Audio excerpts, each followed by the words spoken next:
Hello everyone, কেমন আছো সবাই? আই হোপ সবাই ভালো আছো আর আমিও ভালো আছি। তো সবাই তো জেনেই গেছো অলরেডি আগের মিনি ব্লগ দেখে আমি মানির বাড়ি গেছিলাম। আর হ্যাঁ, ওখানে কিন্তু শুধু আমার একার মানির বাড়ি না, আমার ছোটো মাসির বাড়িও ছিল। তো তার জন্য কিন্তু রেডি সেডি হয়ে আমরা চলে যাচ্ছিলাম ছোটো মাসির বাড়ি। আর আমার ছোটো মাসির বাড়ি আর আমার মানির বাড়ি দুজনের বাড়ি কিন্তু হাবড়াতে, কিন্তু একটু ডিস্টেন্স আছে দুজনের বাড়িতেই।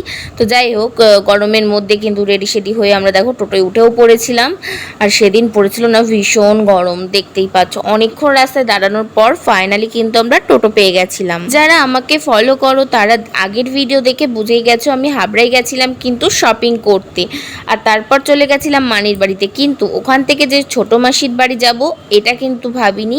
শুধুমাত্র বুনুর জন্য আমাকে যেতে হয়েছিল, কারণ বুনু সকাল থেকে বলছিল যে ছুটকির বাড়ি যাবে। হ্যাঁ, এবার অনেকেই ভাবতে পারো ছুটকি কার নাম, আমি আমার ছোটো মাসিকে কিন্তু ছুটকি বলেই ডাকি ছোটোবেলা থেকে। সত্যি বলতে আমার পার্সোনালি গরমকালে কোথাও বেরোতে ইচ্ছা করে না, আমার তো মনে হয় আমি বাড়িতেই ভালো থাকি।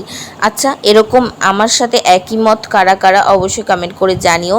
কিন্তু হ্যাঁ, শপিং করার জন্য যেহেতু মানির বাড়ি গেছিলাম আর এদিকে বুনুও কান্নাকাটি করছিল, তার জন্যই কিন্তু এই রোদের মধ্যে বেরিয়ে পড়তে হয়েছিল আমাদেরকে। তারপর দেখো টোটো থেকে নেমে আমরা কিন্তু দু একটা দোকান খুঁজছিলাম যাতে ছোটো বোনের জন্য কিছু কিনে নেওয়া যায়, বাট কোনো দোকানই খোলা ছিল না, কারণ আমরা যেতে যেতে প্রায় 12:30 মতো বেজে গেছিলো।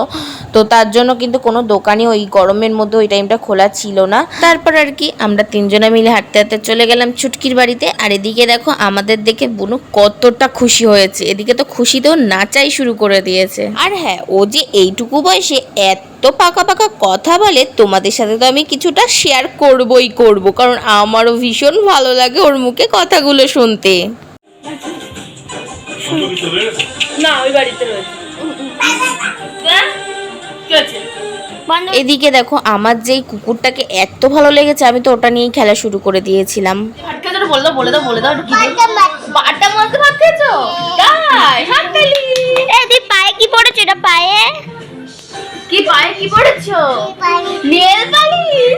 এদিকে দেখো ছোট বোনের সাথে খেলতে খেলতে আমাদের যে কিভাবে সময় কেটে গেছিল বুঝতেই পারছিলাম না।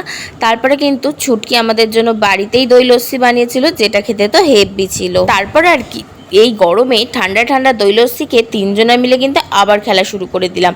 সত্যি বলতে আমার তো বাচ্চাদের সাথে খেলতে সত্যি বেশ ভালো লাগে, তোমাদের কেমন লাগে জানিও। তারপর কিন্তু দুপুরবেলা চলে এসেছিল গরম গরম চিকেন বিরিয়ানি। আর কারা কারা নেক্সট পার্ট ভিডিও দেখতে চাও অবশ্যই কমেন্ট করো, নেক্সট পার্ট খুব তাড়াতাড়ি আসছে। বাই।